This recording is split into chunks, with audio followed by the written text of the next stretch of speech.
여호수아서의 전체 메시지는 네 가지의 단어로 요약해 볼 수가 있습니다.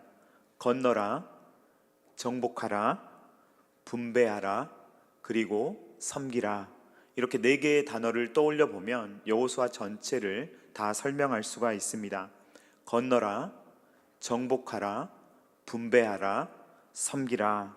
첫 번째, 건너라 라는 말은 이전의 삶과의 단절, 그리고 새로운 삶이 시작된다 라는 것을 알려줍니다. 하나님께서는 애굽에서 종살이하던 이스라엘 백성들로 하여금 애굽에서 완전히 나오도록 출애굽하도록 주님께서 하셨습니다. 그리고 홍해를 갈라서 그 홍해를 건너게 하시고 이제는 애굽으로 돌아가지 말기를, 이제는 하나님께서 시작하신 새로운 삶을 살아갈 것을 주님께서 명령하셨습니다. 이스라엘 백성들은 이전에 애굽의 노예였습니다. 그들의 정체성은 애굽에 속해 있었습니다. 그러나 이제 그들은 애굽을 나왔고 홍해를 가르신 그곳을 건너감으로써 이제는 더 이상 애굽의 종이 아니라 하나님의 백성으로, 이제는 세상의 통치를 받는 것이 아니라 하나님의 통치를 받는 백성으로서의 새로운 삶을 살아가게 되었다라는 것입니다. 과거에 홍해를 건넜던 이스라엘 백성들은 이제 요단강이라는 새로운 강을 만나게 됩니다. 광야에서 40년이라는 세월을 헤매다가 이제 드디어 하나님께서 약속하신 땅 가나안 땅으로 들어가는데 요단강이 그 앞을 가로막고 있습니다. 이번에도 하나님께서는 요단강을 갈라지게 하시고 과거에 광야에서 40년 헤매던 세월을 이제는 그치게 하시고 이제는 정말로 가나안 땅에서 새로운 삶을 시작하게 하시는 과거로의 단절, 그리고 새로운 시작, 이것을 건너라 라는 명령이 담고 있다라는 것입니다. 두 번째 명령은 정복하라 라는 명령입니다. 하나님께서는 이스라엘 백성들에게 가나안 땅을 주셨지만 그 땅이 비어져 있는 상태에서 그냥 들어가라 라고 말씀하신 것이 아니라 그 땅을 정복하라, 너희들이 그 땅을 차지하라 라고 주님께서 명령하고 계십니다. 이 가나안 정복 전쟁을 우리가 쭉 살펴보면 이 가나안 정복 전쟁은 그냥 사람의 전쟁이 아니구나, 인간의 지략으로 하는 것이 아니구나 라는 것을 알게 되며 이것은 영적 전쟁이다 라는 것을 깨닫게 됩니다. 사람의 지략, 군대의 숫자, 무기의 우월함, 혹은 지리의 활용, 이러한 것들이 전쟁 가운데 묘사되는 것이 아니라 이 여호수아에서 나오는 전쟁의 양태를 보면 이 모든 일들은 어떤 것과 연결되어 있느냐, 그들이 이스라엘 백성들이 하나님과 잘 연결되어 있는지, 하나님의 말씀을 그들이 경청하고 하나님께 물어보는지, 또 여호와의 군대 대장 앞에서 신발을 벗는지, 그들이 하나님의 도우심을 구하는지 순종하는지, 이러한 것들이 승리를 결정짓는다라는 것을 여호수아서의 말씀은 확실하게 보여주고 있는 것입니다. 여호수아 1장부터 12장의 말씀을 쭉 읽어보면 이 두 개의 단어가 이 여호수아 1장부터 12장을 다 설명하고 있다라는 것을 우리는 확인할 수가 있습니다. 건너라 그리고 정복하라 라는 두 개의 단어로 1장부터 12장까지 전체 말씀을 요약할 수 있다라는 것입니다. 오늘 우리는 여호수아 13장의 말씀을 본문으로 읽었는데 오늘 본문의 말씀은 분배에 대해서 이야기를 하고 있습니다. 이제 정복했으니 요단강을 건너왔고 이제 가나안 땅을 정복했으니 정복한 땅을 분배하라 라는 명령이 오늘 나오고 있습니다. 그리고 이후에 여호수아의 내용을 쭉 살펴보면 분배에 대한 이야기가 한참 나오다가 나중에는 여호와만을 섬겨라 라는 주제로 넘어가게 됩니다. 위에서 살펴본 것처럼 오늘 우리가 읽은 여호수아 13장 말씀부터는 이제 분배하라 라는 이 분배의 주제가 등장하게 됩니다. 여러분, 분배에 대한 하나님의 말씀을 읽을 때 그 성경 본문은 재미있고 흥미로울까요? 그렇지 않을까요? 분배에 대한 이야기 엄청 재밌을까요? 아니면 좀 읽기 어려울까요? 사실 좀 읽기가 어렵습니다. 분배에 대한 이야기는 좀 따분하고 지루할 때가 많습니다. 왜냐하면 우리가 읽기도 어려운, 좀 발음하기도 어려운 여러 가지 낯선 지명들이 나오고 우리는 거기에 가본 적이 없기 때문에 도대체 어떤 지형인지 그곳이 어디인지 우리 머릿속에 잘 그려지지 않기 때문에 이 분배에 대한 글을 읽으면 사실 성경 읽기가 쉽지가 않습니다. 오늘 읽은 말씀을 쭉 보면서 와, 마음에 와닿는다, 막 은혜가 된다, 이런 분은 잘 없으셨을 것입니다. 한 구절만 살펴보도록 하겠습니다. 여호수아 13장 5절 말씀 같이 읽도록 하겠습니다. 여호수아 13장 5절 말씀 시작. 또 그발 족속의 땅과 해 뜨는 곳에 온 레바논.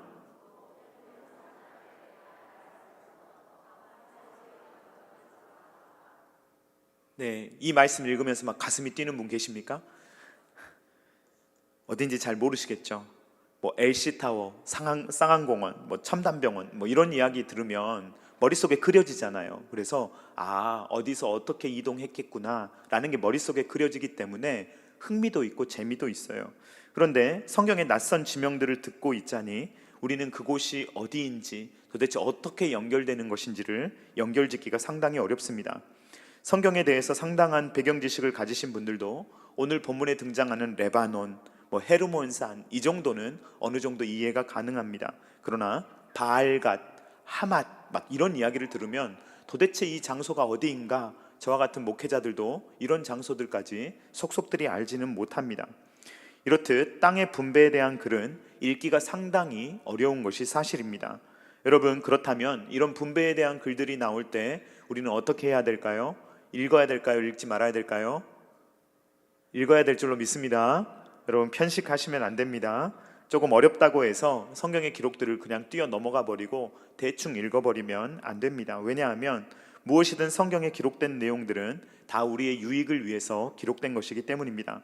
로마서 15장 4절 말씀 같이 읽겠습니다. 시작.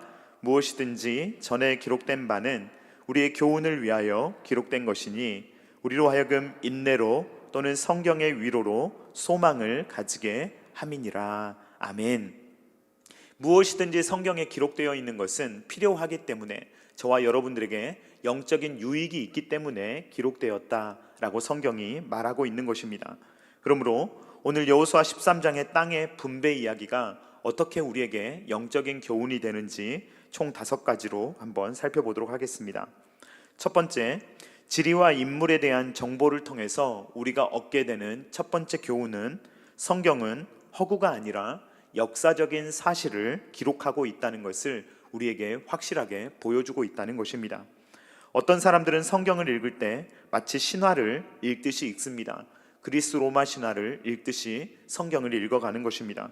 혹은 힌두교의 베다 경전이나 이슬람의 꾸란을 읽듯이 비교 종교학적인 관점을 가지고 성경은 이렇게 말하고 있네 라는 식으로 읽는다면, 어떤 사상 체계로 읽는다면 우리는 성경을 제대로 읽을 수가 없을 것입니다. 성경은 허무맹랑한 이야기를 하는 것이 아닙니다. 실제로 역사 속에 있는 이야기, 실제로 역사 가운데 나타났던 일들이 이야기되고 있습니다. 지금 이스라엘에서 발굴이 되고 고고학적으로 무엇인가 나올 때마다 모든 것들이 성경이 역사적 사실임을 계속해서 증명하고 있으며, 그러한 증거들은 점점 더 많이 쌓이고 있습니다. 그래서 성경을 보면 육하 원칙에 따라서 읽을 수 있는 부분이 상당히 많다는 것을 우리는 발견하게 됩니다. 언제, 어디서, 누가, 무엇을, 어떻게, 왜 했는지에 대한 기록들이 성경을 보면은 많이 나와 있다라는 것입니다. 우리는 어디가 어딘지 지금 정확하게 알 수 없지만 이 정확한 장소, 이 여러 장소들에서 어떠한 일들이 일어났는가를 성경은 명확하게 우리에게 역사적으로 확인하여 보여주고 있습니다. 오늘 여호수아서를 보면 여호수아가 몇 살 때 일어난 일인지 정확하게 나오진 않지만 여호수아가 매우 늙었을 때 일어난 일임을 우리에게 보여줍니다. 여호수아 13장 1절 상반절 말씀을 보면 여호수아가 나이가 많아 늙음에라고 이야기를 하고 있습니다. 여호수아가 상당히 나이가 들었을 시점, 여호수아 24장 29절 말씀을 보면 여호수아는 110세에 하나님의 부르심을 받습니다. 그래서 거의 110세 가까이 되었을 때쯤, 이럴 때쯤 이 말씀이 쓰여졌겠구나라고 우리는 합리적으로 추측해 볼 수가 있습니다. 이제 여호수아가 거의 죽기 직전, 그 직전에 왔을 때 이스라엘 백성들은 땅을 갖게 되었고 그 땅을 분배하게 되었다라는 것이 오늘 성경이 우리에게 주는 교훈이다라는 것입니다. 첫 번째 교훈은 이것이 역사적인 사실이다라는 것을 교훈하는 것이고, 두 번째 교훈은 무엇이냐? 우리가 두 번째 얻게 되는 교훈은 하나님께서 아브라함과 맺었던 그 언약, 하나님께서 아브라함에게 주셨던 그 약속이 드디어 성취되고 있다라는 것을 오늘 여호수아의 말씀이 보여주고 있다라는 것입니다. 하나님께서는 아브라함에게 땅, 자손 그리고 복을 약속해 주셨습니다. 창세기 15장 18절 말씀 같이 읽도록 하겠습니다. 시작. 그날에 여호와께서 아브람과 더불어 언약을 세워 이르시되 내가 이 땅을 애굽 강에서부터 그 큰 강 유브라데까지 내 자손에게 주노니. 아멘. 여러분, 아브라함이 하나님께 이 약속을 받을 때 아브라함에게 땅이 있었습니까? 없었습니까? 한 조각도 없었습니다. 아브라함은 외국인이었어요. 갈대아 우르라는 땅에서 살던 외국인으로서 가나안 땅에 왔습니다. 아브라함에게는요, 땅 한 조각이 없습니다. 철저하게 외국인입니다. 그런데 하나님께서는 이 땅을 내가 너에게 주겠다라는 약속을 아브라함에게 주셨습니다. 이 땅을 아브라함과 그 자손에게 주겠다라고 말씀하셨던 것입니다. 아브라함은 땅이 없었기 때문에 그의 아내 사라가 죽었을 때 아내를 묻을 무덤조차 없었습니다. 무덤으로 쓸 땅조차 아브라함은 가지고 있지 않았기 때문에 아브라함은 은 400세겔을 주고 가나안에서 땅을 사야 되는 사람이었습니다. 창세기 23장 16절 말씀 같이 읽도록 하겠습니다. 시작. 아브라함이 에브론의 말을 따라 에브론이 헷 족속이 듣는 데서 말한 대로 상인이 통용하는 은 400세겔을 달아 에브론에게 주었더니, 이제 아브라함이 조금 땅을 갖게 되었나 싶었더니 아브라함의 후손들이 다 애굽으로 내려가게 되고 애굽의 종이 되어버립니다. 그래서 애굽에서 종살이를 하면서 400년 이상을 애굽에 머물게 되어버립니다. 그러면서 이 이스라엘 백성들은 땅을 소유하지 못하는 이 떠돌이의 삶에서 또 종살이를 하게 되는 비참한 삶을 살아가게 되었던 것입니다. 그런데 그 종살이하던 이스라엘 백성들을 하나님께서 다시 끄집어내시고 그들을 다시 아브라함에게 약속하셨던 그 약속의 땅으로 오게 하실 뿐만 아니라 실제로 이제 하나님의 약속대로 이스라엘 백성들이 땅을 정복하게 되었고 그 정복한 땅을 분배하게 되었는데 그 땅이 이러한 땅이더라 라고 말하고 있으니 얼마나 신기한 부분입니까? 실제로 이스라엘 백성들은 이 부분을 보면서 엄청나게 감격했을 것입니다. 진짜 땅이 없었던 자들인데 이제 실제로 그 땅을 밟게 되었고 그 땅을 실제로 소유하게 되었기 때문에 각 지파별로 나누어서 그 땅에서 살아가게 되었기 때문에 이스라엘 백성들은 매우 신나게 이 부분을 읽었을 것입니다. 여러분, 만약에 누군가가 여러분들에게 땅을 주겠다라고 말한다면 여러분 어떻게 하시겠습니까? 여러분에게 누가 땅을 상속해 주겠다, 여러분들은 어떻게 하시겠습니까? 그냥 한 귀로 듣고 한 귀로 흘려버리고 대충 들어보고 뭐 낯선 지명이 나온다 그러면 모르는 땅이네 그러고 내버려 두시겠습니까? 아마 여러분들에게 땅을 준다고 하면 바로 찾아보실 것입니다. 낯선 지명이라도 다 검색해보고 여기서부터 여기까지 나에게 땅을 준다는 것이구나 라고 하면서 과연 여기가 교통은 좋은지, 여기에서 할 수 있는 일은 무엇인지 여러분들이 그 땅의 가치에 대해서 생각해 보게 될 것입니다. 지금 이스라엘 백성들은 그런 관점으로 땅을 볼 거예요. 이러이러한 땅을 이스라엘 백성들에게 주었다라는 것을 흥분하는 마음으로 보고 있을 것이다 라는 것입니다. 여러분, 만약에 땅이 이 첨단에 있는 땅을 누가 만약에 교회에 준다라고 한다면 얼마나 신나는 일이겠습니까? 그래서 교회에서 그럼 그 땅을 어떻게 사용할까? 아마 당장이라도 가보고 싶을지 모릅니다. 하나님은 땅 한 조각 없던 아브라함에게 땅을 주시겠다고 약속하셨고 실제로 그 약속이 이루어졌다라는 내용이 오늘 여호수아서에 기록되어 있습니다. 약 500년이 지나서 이 부분이 성취되었다라는 것을 성경이 보여주고 있기 때문에 이 부분은 매우 신나고 매우 아름다운 장면이다라고 말할 수가 있는 것입니다. 하나님의 말씀에는 능력이 있습니다. 그렇기 때문에 그 하나님의 약속은 땅에 떨어지지 않고 성취된 것입니다. 이사야 55장 11절 말씀 같이 읽도록 하겠습니다. 시작. 내 입에서 나가는 말도 이와 같이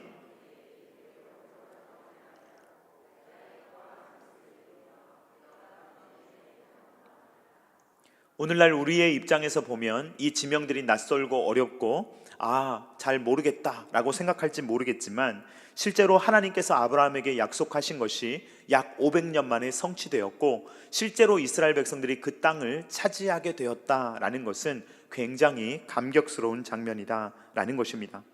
세 번째로 우리가 여호수아 13장을 통해서 이 분배에 대한 내용을 살펴보면서 얻게 되는 교훈은, 기업의 분배의 주체는 사람이 아니라 하나님이시다라는 것입니다. 민수기 26장 54절로 55절 말씀 같이 읽도록 하겠습니다. 시작. 수가 많은 자에게는 기업을 많이 줄 것이요 수가 적은 자에게는 기업을 적게 줄 것이니 그들이 계수된 수대로 각기 기업을 주되 오직 그 땅을 제비 뽑아 나누어 그들의 조상 지파의 이름을 따라 얻게 할지니라. 아멘. 만약에 지파별로 땅을 서로 힘에 의해서 어떤 다른 방법을 통해서 만약에 땅을 분배받게 했다면 아마 지파들 간에 전쟁이 일어났을 것입니다. 가나안 백성들과 싸우는 것이 아니라 형제들끼리 싸움이 붙어서 서로 칼부림을 했을지도 모릅니다. 간혹 지금 명절이 다가오고 있는데 명절 때마다 꼭 한 번씩 이런 뉴스가 있습니다. 형제들끼리 모여서 그러한 어떤 소유에 대한 분배 때문에 서로 다투게 되었고 칼부림을 했다, 이런 소식을 가끔씩 들을 수가 있는 것입니다. 이것이 바로 분배하는 것의 어려움입니다. 저는 미국에 있을 때 에콰도르라는 나라에 선교를 간 적이 있는데, 지금도 그 땅을 생각하면 굉장히 맑고 굉장히 순수한 사람들이 떠오릅니다. 굉장히 새파랗고 높은 하늘 아래에서 해맑게 웃던 아이들의 모습이 생각나곤 하는데, 그때 어떤 문제가 생기게 되었느냐, 미국에서 제가 섬기던 교회에서 그 현지 교회에 땅을 사줬습니다. 몇 명의 명의를 같이 사용해서 그 현지인들에게 땅을 사줬는데, 그때부터 싸우는 거예요.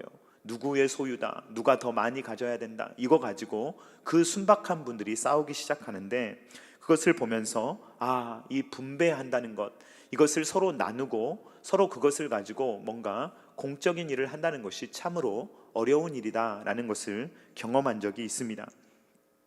여러분, 정복이 어려울까요? 분배가 어려울까요? 많은 분들이 정복이 어렵다고 생각할지 모릅니다. 그러나 정복도 어려운 것은 사실이지만 정복만큼 혹은 정복보다 어려운 것이 공정한 분배를 하는 것입니다. 초한지라는 책을 보면 항우와 유방이라는 사람이 등장합니다. 항우는 초나라의 용장으로 그를 묘사하는 말은 이렇습니다. 힘은 산을 뽑을 만하고 기운은 세상을 덮을 만하다 라는 식으로 이 사람을 묘사했습니다. 항우가 잘했던 것은 정복입니다. 이 항우는 굉장히 싸움을 잘했던 것 같아요. 그래서 막 땅을 다 차지합니다. 그리고 그를 따랐던 부하들에게 땅을 마구마구 분배해 줍니다. 그런데 땅을 너무 함부로 분배한 결과 이 항우는 자기의 땅을 지켜내지 못하고 나중에 실패하게 됩니다. 그래서 유방의 공격을 이겨내지 못했던 것입니다. 항우는 엄청나게 용맹한 장수였습니다. 정복을 잘하는 사람이었습니다. 그러나 분배에 실패했기 때문에 그 정복한 땅을 잘 지켜내지 못했던 것입니다. 분배가 얼마나 어려운지는 초대교회의 모습만 살펴봐도 알 수가 있습니다. 우리는 초대교회를 모델로 해서 초대교회로 돌아가자라는 구호를 외치곤 하지만, 사실 초대교회에 있었던 가장 기본적인 문제가 무엇이었습니까? 분배의 문제였습니다. 초대교회도 히브리파 유대인들과 헬라파 유대인들로 패가 갈려서 그들 사이에 불균형이 일어났기 때문에 이 분배의 문제를 가지고 서로 어려움을 겪었던 모습을 우리는 엿볼 수가 있는 것입니다. 인간이 가지고 있는 기본적인 이기심, 이것을 다 가지고 있기 때문에 모두가 만족할 수 있게끔 분배하는 것은 생각보다 어려운 일이다라는 것입니다. 그러므로 하나님께서는 제비 뽑기를 통해서 각 지파에게 땅을 직접 배분하여 주십니다. 서로가 그것을 합의해서 배분하는 것이 아니라 제비 뽑기를 통해서 이 땅의 분배는 하나님이 하셨다라는 것을 이스라엘 백성들이 인정하게 하시고 그것을 그냥 수용하도록, 그것을 그냥 받아들이도록 하셨다라는 것입니다. 오늘 말씀의 교훈은 앞으로 교회에서 모든 일들을 할 때 애매한 일들, 또 분쟁이 날 일이 있으면 제비를 뽑아야 된다라는 교훈이 아닙니다. 성경은 그런 교훈을 주고 있는 것이 아니라 땅은 근본적으로 하나님의 소유이며 하나님께서 선물로 주시는 것이기 때문에 실소유자는 하나님이시고 이스라엘 백성들의 잠깐 임대해 주시는 것이기 때문에 그 땅의 정복도 하나님의 뜻대로 이루어져야 되지만 땅의 분배, 골고른 분배도 하나님의 뜻대로 이루어져야 함을 오늘 말씀이 보여주고 있는 것입니다. 사랑하는 성도님들, 우리가 이 세상에서 아무리 많은 땅을 가진들 조금도 가지고 갈 수가 없습니다. 그러므로 우리는 영원히 소유할 수 없는 이 세상의 땅만 바라보며 살아가는 것이 아니라 영원하신 하나님을 소유하는 것이야말로 가장 지혜로운 사람이다 라고 할 수가 있는 것입니다. 여호수아 13장을 통해서 얻게 되는 네 번째 교훈은 각 지역마다 이제 이스라엘 백성들이 흩어지지 않습니까? 각 지역의 레위인들도 다 같이 흩어져서 그 흩어진 레위인들이 이스라엘 백성들을 영적으로 잘 인도하고 각 지역에서 레위인들을 잘 섬겨야 됐다라는 내용을 우리는 살펴볼 수가 있습니다. 여호수아 13장 33절 말씀 같이 읽도록 하겠습니다. 시작. 오직 레위 지파에게는 모세가 기업을 주지 아니하였으니 이는 그들에게 말씀하신 것과 같이 이스라엘의 하나님 여호와께서 그들의 기업이 되심이었더라. 아멘. 레위 자손들은 금 송아지를 만들고 금 송아지를 그러한 섬기는 죄를 이스라엘 백성들이 범했을 때 하나님께서 그들을 벌하려고 하실 때 하나님 편에 서서 형제들을 공격했습니다. 그 일로 인해서 그날부로 레위인들은 하나님께 헌신한 자들이 되었습니다. 출애굽기 32장 29절 말씀 같이 읽도록 하겠습니다. 시작. 모세가 이르되 각 사람이 자기의 아들과 자기의 형제를 쳤으니 오늘 여호와께 헌신하게 되었느니라. 그가 오늘 너희에게 복을 내리시리라. 아멘. 이때부터 레위인들은 하나님께 전적으로 헌신된 그러한 지파가 되었으며 하나님께서 레위인들의 기업이 되어주셨습니다. 그렇기 때문에 레위인들은 다른 형제들과 달리 어떤 특정한 기업을 받지 않았습니다. 그리고 특정 지역에서 모여 살지 않았습니다. 그들은 따로 기업을 받지 않았고 레위인들은 흩어졌습니다. 각 지파로 흩어져서 각 지파와 함께 더불어 살아가며 각 지파의 섬김을 받으며 레위인들은 그렇게 살아가게 되었다라는 것입니다.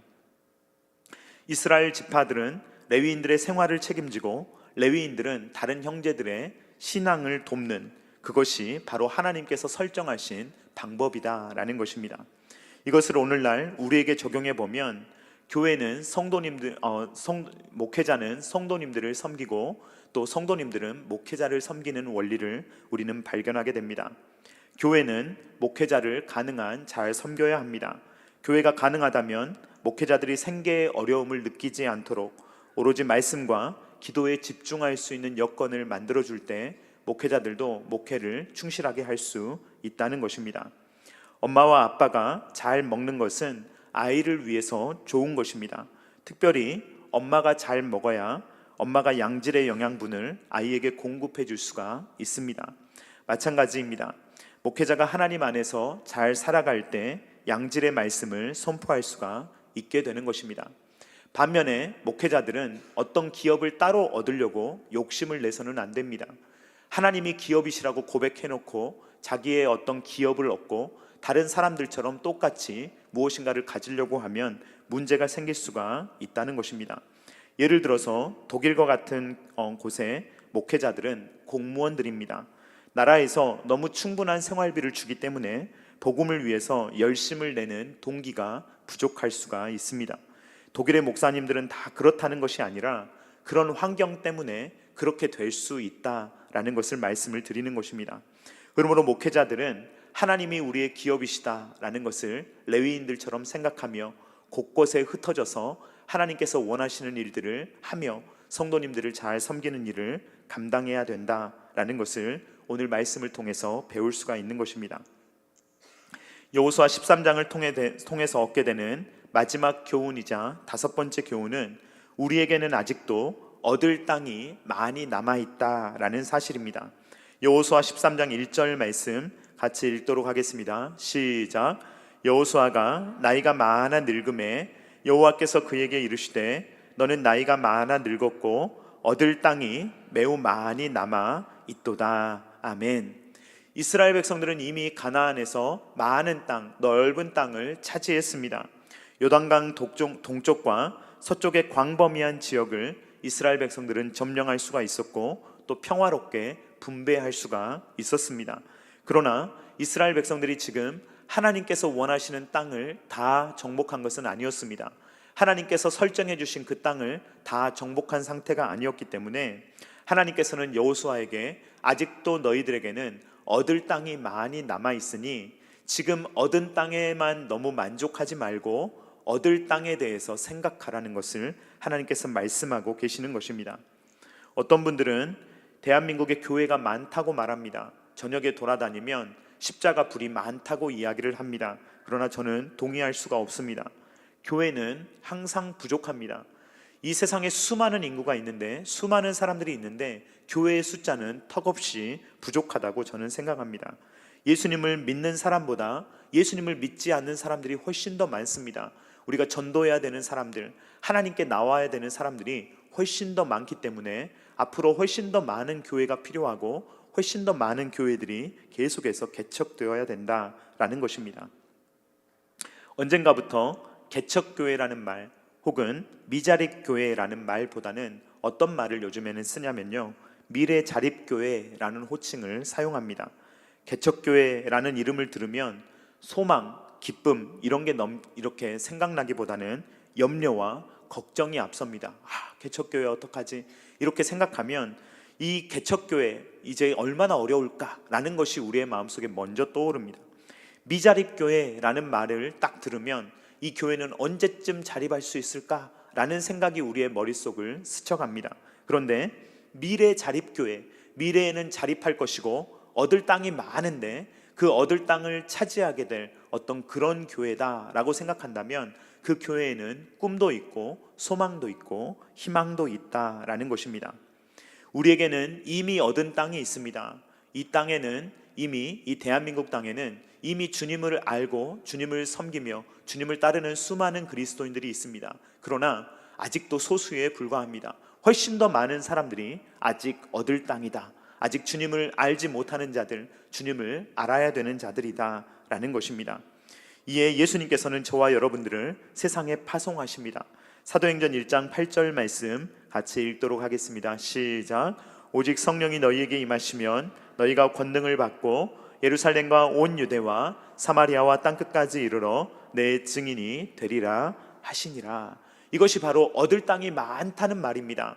이미 얻은 땅이 있지만, 이미 예루살렘 교회만 해도 엄청나게 대형 교회이지만 이 예루살렘 교회로만 만족할 수 있는 것이 아니라 이 예루살렘 교회가 계속 흩어져서 더 넓은 지역으로 더 많은 사람들에게 복음을 증거해야 된다라는 것입니다.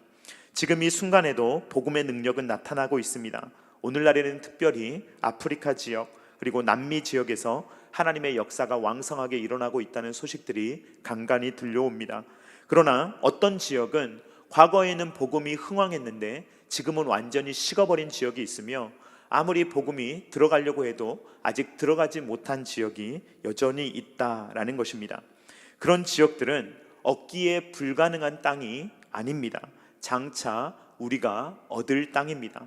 하나님께서 오늘날 교회에 대해서 말씀하십니다. 너희가 이미 땅을 얻었지만 너희 앞에 얻을 땅이 많도다 라고 말씀하시는 것입니다.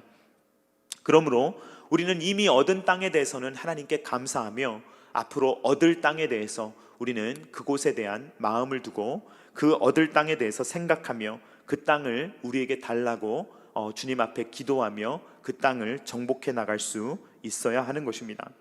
오늘 우리는 건너라, 정복하라, 분배하라, 섬기라, 이 네 가지 단어 중에서 분배하라 라는 명령에 대해서 살펴보았습니다. 우리 첨단계라시교회는 사도적 신앙을 잘 계승할 뿐만 아니라 이 올바른 신앙을 우리 후손들에게, 믿음의 후손들에게 잘 물려줄 수 있는 교회가 될 수 있기를 간절히 소망합니다.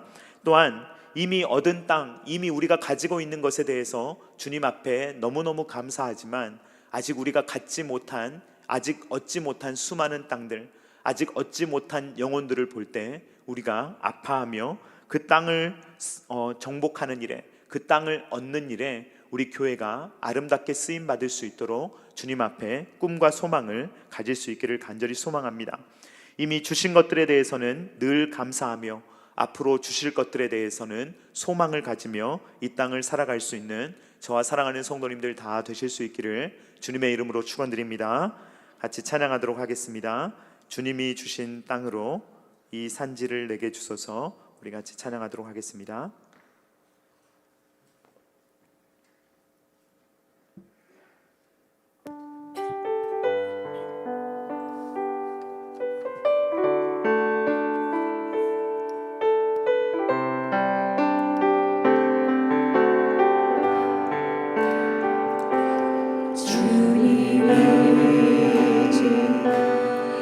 주신 땅으로 한 걸음씩 나아갈 때에 수많은 적들과 견고한 성이 나를 두렵게 하지만 주님을 신뢰함으로 주님을 의지함으로 주님이 주시는 담대함으로 큰 소리 외치며 나아가네. 이 산지를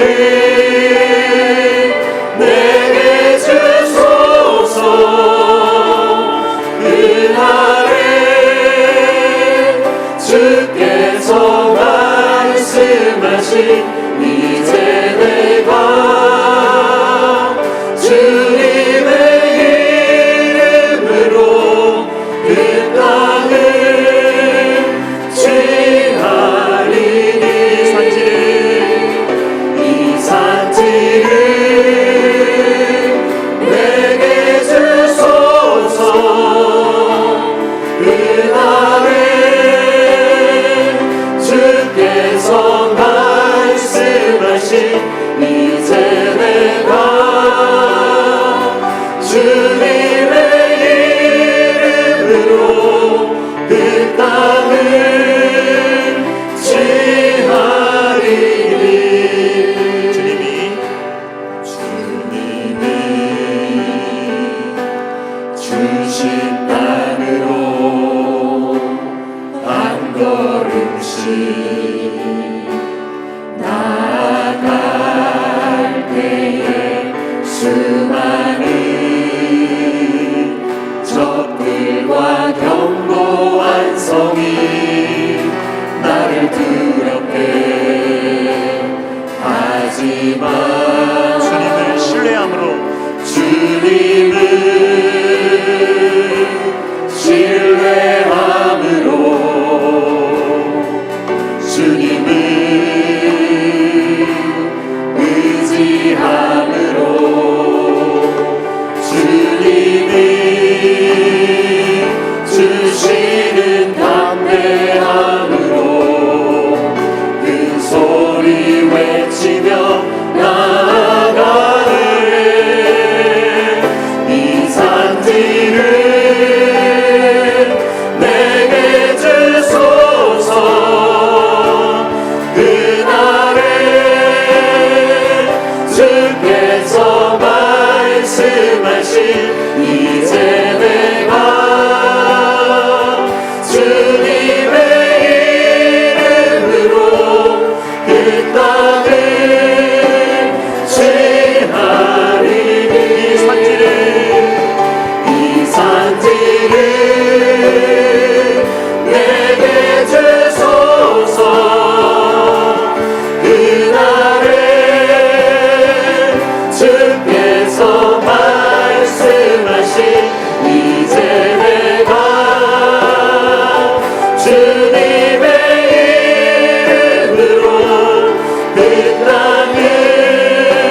바랍니다.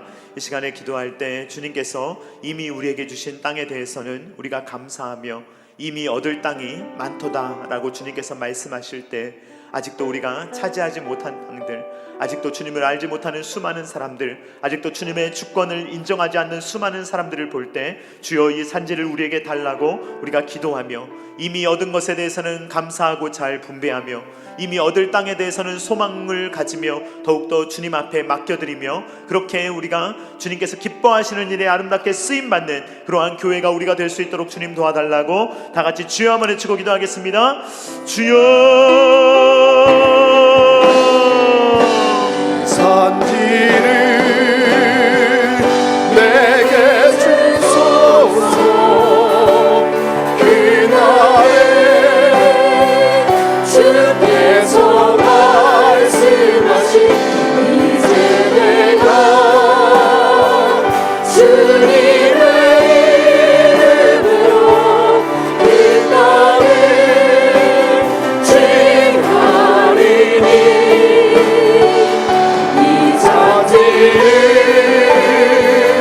내게 주소서. 그날에 주께서 말씀하신 이제 내가 주님의 이름으로 그 땅을 취하리니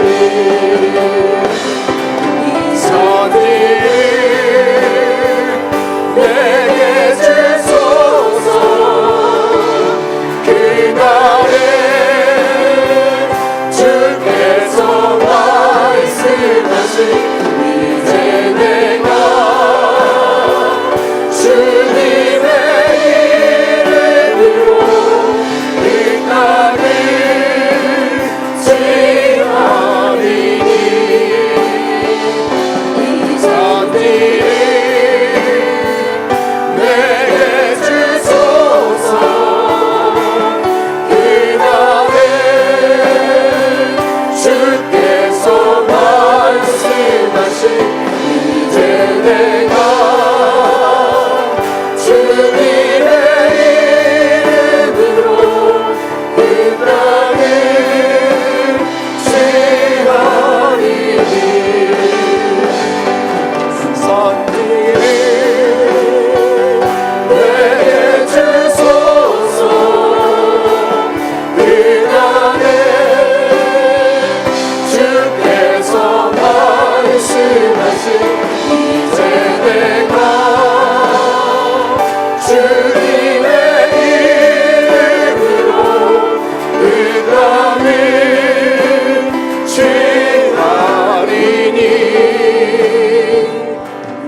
취하리니. 사랑이 많으신 하나님 아버지 감사를 드립니다.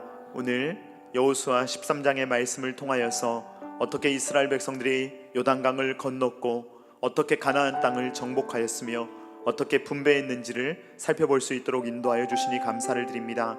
주님, 오늘 우리가 5가지의 교훈을 살펴보았습니다. 주님, 이 땅들이 정말로 역사적으로 다 정복되었으며 분배되었다는 사실을 성경을 통해 확실히 알 수 있도록 우리를 도우시니 감사합니다.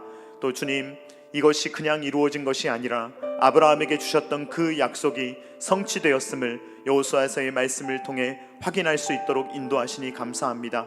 또 인간적인 방법으로 분배한 것이 아니라 하나님께서 제비뽑기를 통하여서 그들에게 직접 배분하여 주시오며 감사함으로 그 땅을 받게 하시는 모습을 우리로 하여금 살펴보게 하시니 감사를 드립니다. 또 주님, 레위인들을 곳곳에 흩으셔서 이스라엘 백성들이 세속적인 삶으로 살아가는 것이 아니라 하나님을 섬기는 것으로 궁극적으로 갈 수 있도록 주님께서 그들을 인도하시는 것을 보게 하시니 감사합니다. 또 이미 얻은 땅이 있지만 얻을 땅이 많도다라고 말씀하심으로써 이스라엘 백성들이 계속해서 정복하여 그 땅을 하나님의 나라로 만들어가게 하심을 바라보게 하시니 감사합니다. 주님이 5가지의 교훈을 우리의 마음속에 잘 새길 수 있도록 도와주시오며 이미 얻은 것에 대해서 우리가 감사할 뿐만 아니라 거기에 만족하지 아니하고 이미 이 얻은 것들 말고도 얻어야 될 수많은 땅이 있음을 주님 앞에 주님 고백하게 하시며 바라보게 하시며 그 땅을 차지하는 일에 우리도 아름답게 쓰임받는 하나님의 교회가 될 수 있도록 주님 역사하여 주시옵소서. 주님께서 우리를 첨단에 세우시며 이 첨단 지역을 우리로 하여금 바라보게 하시고 섬기게 하시니 감사를 드립니다. 이 땅에 주님을 알지 못하는 수많은 영혼들이 있습니다. 아직도 이 세상에 하나님께서 살아계시며 역사하심을 깨닫지 못하는 수많은 영혼들이 있습니다. 그 영혼들을 위해서 아름답게 우리 첨단 게라시교회가 쓰임받을 수 있도록 이미 얻은 것에 대해서는 감사하며 얻을 땅을 바라보며 소망을 품는 교회가 될 수 있도록 아버지 하나님 역사하여 주시옵소서. 이제는 우리 구주 예수 그리스도의 십자가의 무한하신 은혜와 독생자 아들을 아낌없이 내어주신 성부 하나님의 사랑하심과 성령 하나님의 감동, 감화, 역사, 교통하심이 하나님께서 우리에게 명령하실 때마다 건너라 하면 건너고 정복하라 하면 정복하며 분배하라 하면 분배하고 섬기라 하면 섬기는 삶으로 주님의 말씀에 순종함으로 이 땅을 주님의 뜻대로 살아가기를 원하는 사랑하는 모든 주의 자녀들의 머리 위에와 각 가정과 주님께서 피로 값주고 사신 첨단 게라시교회 위에와 조국과 세계 열방 가운데 이제로부터 영원토록 함께 있기를 간절히 축원하옵나이다. 아멘.